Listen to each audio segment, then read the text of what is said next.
You know, you guys think I went to school. You know, I have some little. What color is this? White. Okay, what color is this? White. What color is this? White. Spell it. W-I-T. Spell it backwards. Yeah, that was quick. What color is this? Say it low. Say it low. What color is this? White. Say it loud. What color is it? White. Spell it one more time. What color is this? White. Spell it. What do cows drink? Do cows drink milk?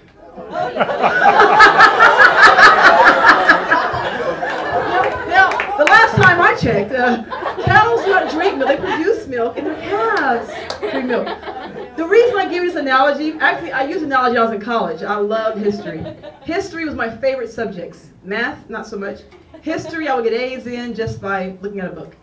And I went to school, University of Reno, and I would challenge my history teachers. Some of their history was off. You know, we had 80% population, 30%, 80% was 30%, not 100%. So I always challenge them. So I remember my instructor, after class in history, I gave him this analogy. The first thing he said, "Did you get it when it was done to you?" I'm like, "No, I didn't get it. I actually said milk as well."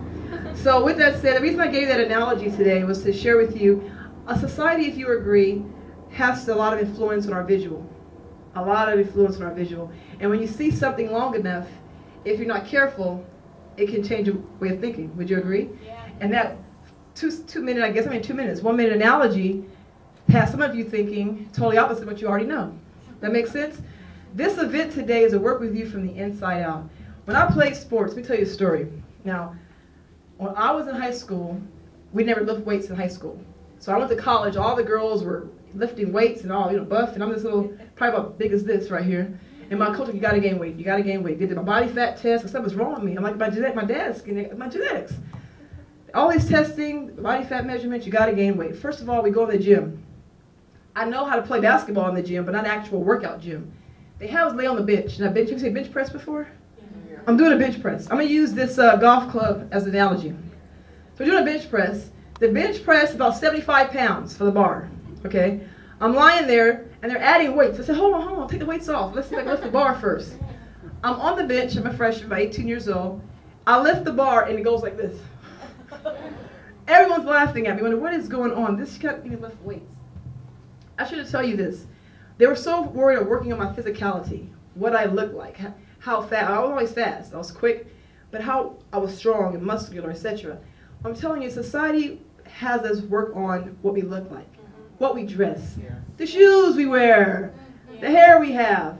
And I'm here today to let you know all my life that I have the upbringing from my parents, my great-grandmother, God bless her soul, was in Morton. If I didn't have the upbringing of working within a higher power, speaking to everyone, I told you guys earlier, my mom raised me. If you have a janitor working here, and he's in this corner, and you have a president walk by, you take time and speak to both of them. Not just, how you doing, sir? Or just ignore him. You take the time to shake the janitor's hand. How you doing today? How are you feeling? How's things going? It takes a moment to give a person a smile. It takes a moment to see how someone else is doing.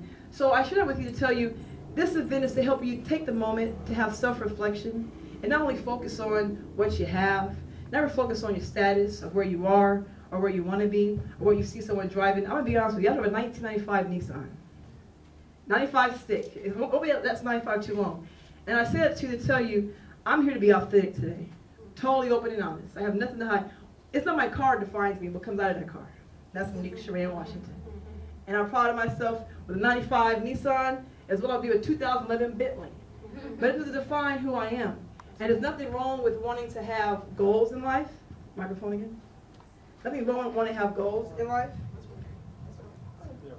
Can you hear? Oh, nothing wrong with wanting to have goals in life. But it is something wrong when we change our mindset, we change our thinking. We're actually rearing and raising children, and we're passing that on. It doesn't help them. And when they reach society and they see someone's always going to have something more than you. Have you heard an analogy of show of hands? The grass always seems greener on the side? Yes. Or keep up with the Joneses? You know, a lot of times those Joneses aren't as happy as you think. You know, I read an article of this young man who committed suicide. He jumped off a 2-story building. And doing great in school, great personality, and he actually survived.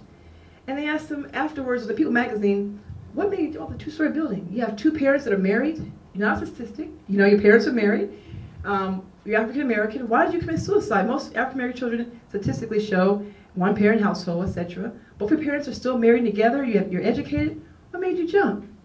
He said, everyone thought I had it together because how I looked. But he didn't know what's going on the inside.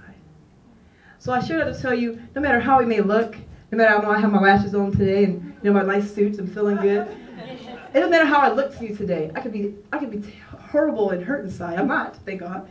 But I could be. You would never know. And there's people walking around, not in a 95 Nissan like mine, but driving in Bentleys, who are CEOs of their own company, and they're not happy. So I tell that to you to say, find peace within yourself, love who you are, appreciate the moment, the time. Like I said, playing golf. I actually, on my way to golf, I didn't want to be there really, because I was out of my element, off my turf. But when I actually hit that ball, after 2 hours of hitting the green, I finally realized, you know what? My mind was freed. So take a moment to free your mind. It's going to the beach, look at the sunset, seeing the flowers bloom, saying hi to someone you don't know, when no one's watching. Some homeless people come up to you and you have your friends around, oh, here, $5, here, $5. Why do you give that person $5? Because your friends are there? But have you ever given a homeless person money when nobody was watching? Have you ever given them a hug? There's homeless people, I'm not saying to brag, that actually hug. I'm afraid of this and that. If God be for you, who could be against you? Why not give a person just a hug? How are you doing? What's going on with you? And you will see, like Todd was saying, when you think a little bigger and ask for more from God, and you're doing the right things, and you have Him on your side, anything's possible. I want to share a story with you. I love Oprah. I'm like an Oprah fan. She'll be here actually at the Long Beach Convention Center. I was actually here on Thursday. Mrs. Ethel L. Lover, thank you. She made me aware of the conference. They have it every year. Entrepreneur Magazine gives a conference at the Long Beach Convention Center. I think some of you were there.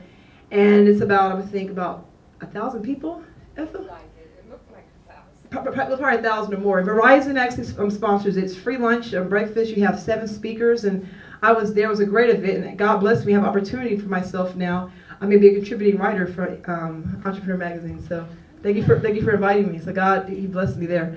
But this magazine, this woman I admire because she's given her time to society for 25 years. And whatever your opinions may be of her, that's your opinion.